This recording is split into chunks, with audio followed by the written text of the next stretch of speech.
country of Iraq, and I'm a born Muslim. My problem is that I practiced Islam when I was... Brother, first we'd request questions from the non-Muslims. Once all the questions from non-Muslims are over, inshallah we'll give you a chance. Yeah, but I'm telling you my problem, only. But you said you're Ahmad and you're a born Muslim. I am born Muslim. But now are you a Muslim or not? I'm agnostic. Oh, so now you have left the religion of Islam. Yeah, I'm confused. Okay, fine. If you have left the religion of Islam, you can ask the question, brother. Okay. So my question is, how come I don't have the faith that you and the other Muslims have and some of my friends, even though I practiced Islam a lot and I even did Umrah, but I still do most of the sins that are forbidden in Islam, and I sometimes am lazy to do the prayer and the other subjects we have to do in Islam. I have read many books and about other religions and conspiracy theories and documentaries and such. I even have seen your own videos in YouTube, and there are many questions that go around my head about Allah and the Messenger and Muslims in general.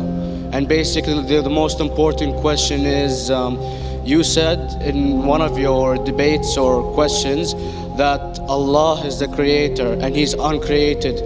But I have realized, how can the uncreated exist? And if He exists, how can we notice Him? How can we see Him or hear Him or feel Him or know of His existence if He's uncreated in our own dimension or so? That's one of the questions. Brother Ahmad said that he is a born Muslim. He comes from Iraq.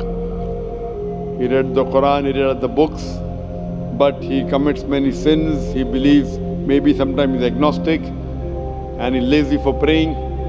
Brother, before I answer your main question, if you do sins and if you're lazy for praying, that does not make you a non-Muslim.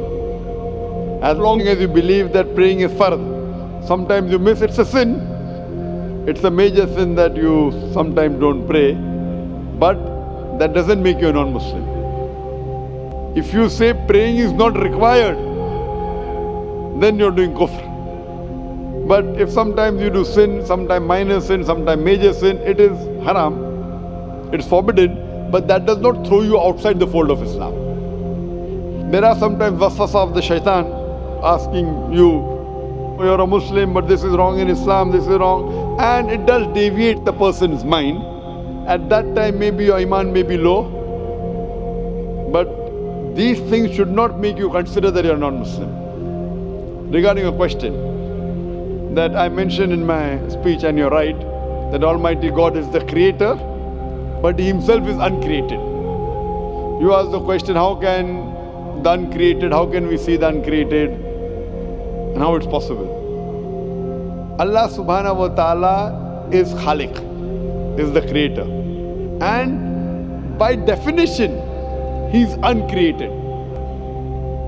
Because normally people say that when they try and prove in logic that everything has a creator, who created this table, the carpenter, from where he got, from the tree, who created the tree, so it goes back to Allah. So when many of the people try to convince an atheist, they try and say that everything has a creator, and then they get trapped when the atheist asked him who created Allah. So if you hear my tapes, I never go that way. I ask the atheist that how did you come to know about the universe? How did you come to know about the functioning of the stars, of the sun? And he says, and goes back, that the creator. So it's the vice versa. So if you know how to deal with logic, you don't trip over this problem with the atheist trap, the Muslims or the believers, by saying who created Allah. By definition, Allah is uncreated. And if you ask the question, who created Allah? If you have heard my tapes, I give the reply. That suppose a person comes and says that my brother John. Yeah, I know, I saw that, I heard that's funny, but I mean, how does he exist if he's uncreated? Not that is Allah. Yeah. That's the difference between you and Allah. How does he exist means he was existing. He doesn't have a beginning. You and I have a beginning, that's human being. So that is the difference between us and Allah. You can't say that Allah has to be like us. If Allah is like you and me, why should we worship Him? I see, but have you heard of the phenomenon, the Big Brother, used by various orders and political agendas to control the people and such by implementing it into multiple gods, and then later on it became a monotheistic religions all over the world to make it easier for Big the Brother, people to... sorry, I've never heard of the religion Big Brother. It's not a religion, it's like a theory, an idea, basically. For What does it example, say? yes? What does this idea say? What does it say? Is that when you have a big brother, it's easier for you to live life. When you have someone watching you the whole time, understanding you the whole time, protecting you the whole time, being with you the whole time, and you can talk to him, although he never talks to you back, maybe in your dreams, do it to your mind and such, it's easier for you to live. While a human who does not have a big brother and is not easily controlled into doing so and having complete freedom is a danger for the major ruling powers and such. What does this say? I don't understand.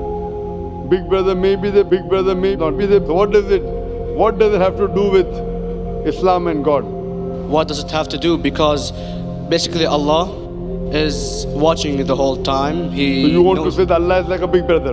Indeed, you use him for your protection so you won't be scared. You know what I mean? See, this is the hypothesis. Hypothesis. If you have heard, how do I convince an atheist? If you have heard my answer, that you said that you're agnostic, you're atheist. Yeah. So first thing I do to an atheist is I congratulate him. What? I congratulate him. Have you heard my answer of atheist? Yeah, you congratulate them and stuff. But I haven't seen your debates with the atheist. I just saw your answers on some questions. Fine, so you haven't seen the answer of atheist. No, but I've seen your debate with David William Campbell. And that William Campbell is not an atheist. Yeah. Now when an atheist tells me he does not believe in God like your theory of Big Brother, Yeah. and if you believe in that theory, I will ask you, first thing I do to the atheist, I congratulate him. You know why? Yeah, because they think and they don't follow what their parent does and such stuff like that. No. I congratulate him because he is not doing blind belief. The other people are doing blind belief. He is a Christian because father is a Christian. He is a Hindu because father is a Hindu. Most of the Muslims are Muslim because father is a Muslim. He is thinking. He says there is no God. He has said the first part of the Islamic Shahada, La ilaha. The reason I congratulate him is because he has said the first part of the Islamic Shahada, Islamic Creed, La ilaha. The only thing I have to do is illallah, which I shall do inshallah. So if you have heard my answer, an atheist becomes an atheist because he believes in science, he believes in logic. Or I ask him that if an equipment is bought in front of him, which no one in the world has ever seen, and if the question is asked that who will be the first person who will be able to tell you the mechanism of this new equipment, what is the answer?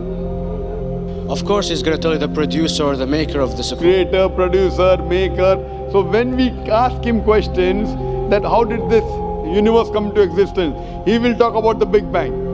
This what we're going to talk is already mentioned in the Quran 1400 years ago in Surah Anbiya chapter number 21 verse number 30. Avalam yaral lazina kafaru anna samawati wal arda kanat ratkan fataknahuma. Do not the unbelievers see that the heavens and the earth were joined together and we clove them asunder. This what you came to know 50 years back is mentioned in the Quran 1400 years ago. Who could have mentioned that?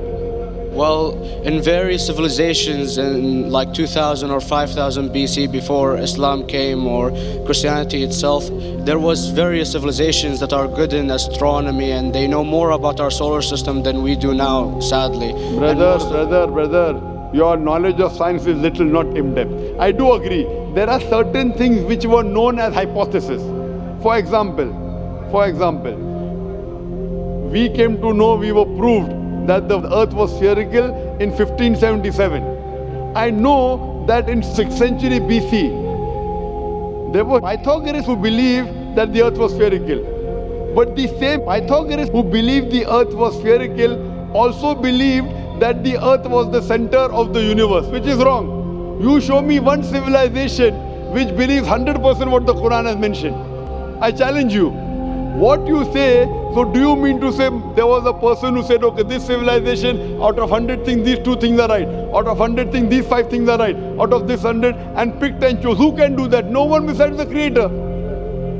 Even if you know that there were 10 different civilizations, hundreds of civilizations, there is not a single civilization that you know in the past which knew 100% of science what we know today. So where is your logic? Where is your theory? I do know that certain things were hypotheses which were proved later on, but there is not a single civilization which knows everything what is mentioned in the Quran. So the answer goes back to the original question, who could have collected this in the Quran? Someone 1400 years back, could he do and say, okay, out of these 100 things, these 3 are right, out of these 100 things, these 2 are right, out of this are... It's not possible. Mathematically, it's not possible. Well, you never gave the idea of extraterrestrials or so. I mean, knowledge is power, and... Brother, I'm asking you a simple question. We are not come here to have a debate. Yeah. I'm asking you a question. Point out a single civilization. You're asking something else. Yeah. We are not here to discuss. You can come in the room and discuss. You ask a question, I'm giving you the answer. You gave about old civilization. I told you are right. But out of 100 things, 98 they were wrong. So I'm asking you, who could have mentioned this in the Quran? You're talking something else now. Yeah, well, I'm asking a simple question, 2 plus 2 equal how much? You are saying, I'm telling you 3 multiplied by 3 is how much? I'm asking a name, you're telling that where do you live? Yeah, I'm asking a simple question, name me a single civilization which has everything what was mentioned in the Quran. Do you know of any or not? Yes or no? Well, not everything, of course. Even not 10%. Why? Babylon knows of most of the planets and such. Planet is not the only thing mentioned in the Quran. There are 1,000 things mentioned in the Quran. To say what 1,000 things are mentioned in the Quran, 10% would be equal to 100 things. Did Babylonian civilization knew about 100 things mentioned in the Quran? No, because they You cannot. They knew 5 or 6 things. In percentage wise, very small. So of course. Who can be the author of the Quran besides the creator to know what is right, what is wrong? Today science has established the hypothesis mentioned by Babylonian so many centuries back is today proven. So these were hypotheses in the past, which out of them many have been rejected, some have been accepted. So to collect all which is 100% correct has to be from the creator and no one else. Hope that answers the question.